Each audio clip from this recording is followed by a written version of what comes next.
Hey everybody, how you doing? It's time for another exciting edition of Vitamin D Grant. I forgot to tag, or what is it called? Hashtag that? Yeah, I'll put that in the thing in a minute. It has been a eventful and productive day. I don't know about you. I am I'm ready for the weekend, which I don't ever hardly say. I'm always ready for a new day. But man, it's been super productive, and I'm curious, how has your day been? Has your day been super productive? And what do you do to get into a productive state?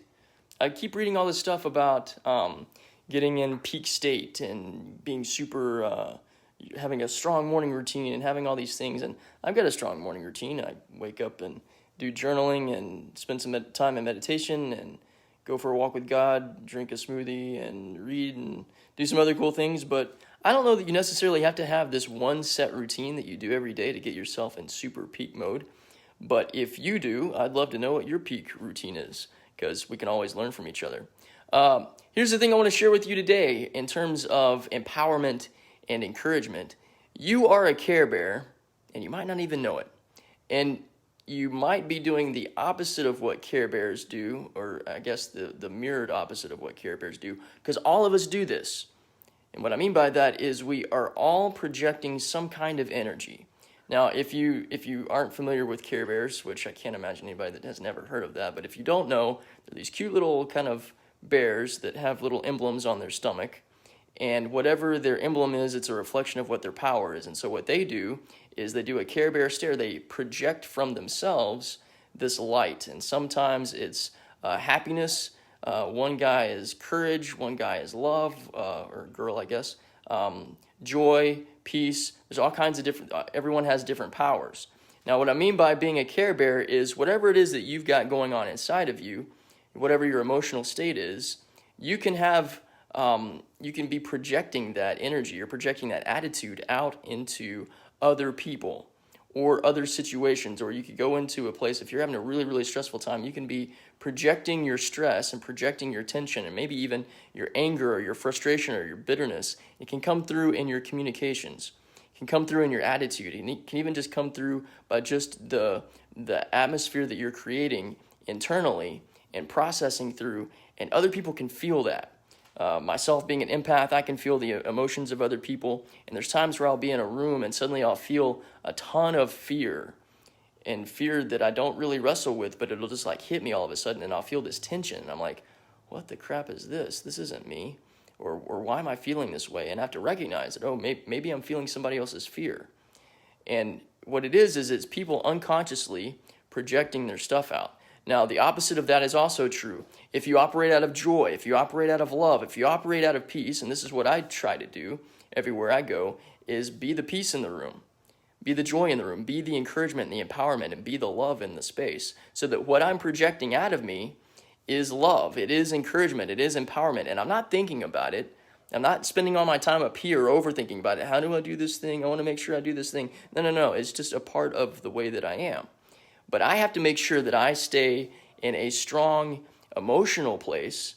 I have to make sure that I stay in a strong spiritual place, and that I keep myself grounded, and that I keep myself in a place where I know that what's going on inside of me is loving, and I know that what's going on inside of me is peaceful, because I don't want to bring any negativity to any situation. I don't want to bring, if I'm wrestling with something, I need to deal with that myself. My happiness is my responsibility. It's nobody else's responsibility. Your happiness is your responsibility. It's nobody else's responsibility. So if you have this attitude, or you feel like somebody owes you something, or they need to do something for you, so for you to feel peace, then you need to really check with yourself. My buddy Lee Bockenstadt, other people say this phrase, but he used to say this all the time, and it always cracked me up. He'd be like, check yourself before you wreck yourself. Now, you got to do that with your emotions too, because what you can do is you can totally project loving encouragement and empowerment to other people and help them feel better without them even knowing about it, and give them a Care Bear stare that is loving and empowering and wonderful. Or you could do the opposite of that. Now, somebody I know that he's a Care Bear, and I've told him this multiple times, and he's been incredibly healing and empowering in me in some of my most painful, difficult moments, and also some really encouraging and empowering moments, is my buddy Tim Palmer.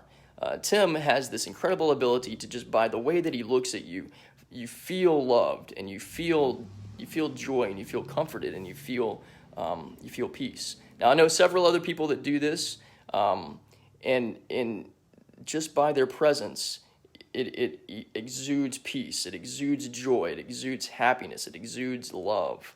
So my encouragement to you is, what state are you in right now?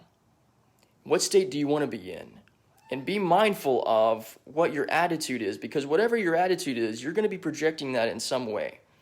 It might come through in the things that you say verbally from your mouth. It might come through in the things that you say in your communications online. It might come through in the way that you communicate via email, or the way that you communicate with writing of any kind. Whatever emotional state you're going to be at is going to have an influence over the way that you operate. And sometimes we're not aware of our emotions. Sometimes we're not aware if we're operating out of some sort of anger or jealousy or bitterness. So check yourself, see where you're at, and then if you're not in a place that is love, and you're not in a place that's at peace, or you're not in a place that feels good, then take the necessary steps for yourself to just take a deep breath, or a series of deep breaths, meditate, let out anything that is negative. Breathe in everything that's positive. Meditation's as easy as breathing.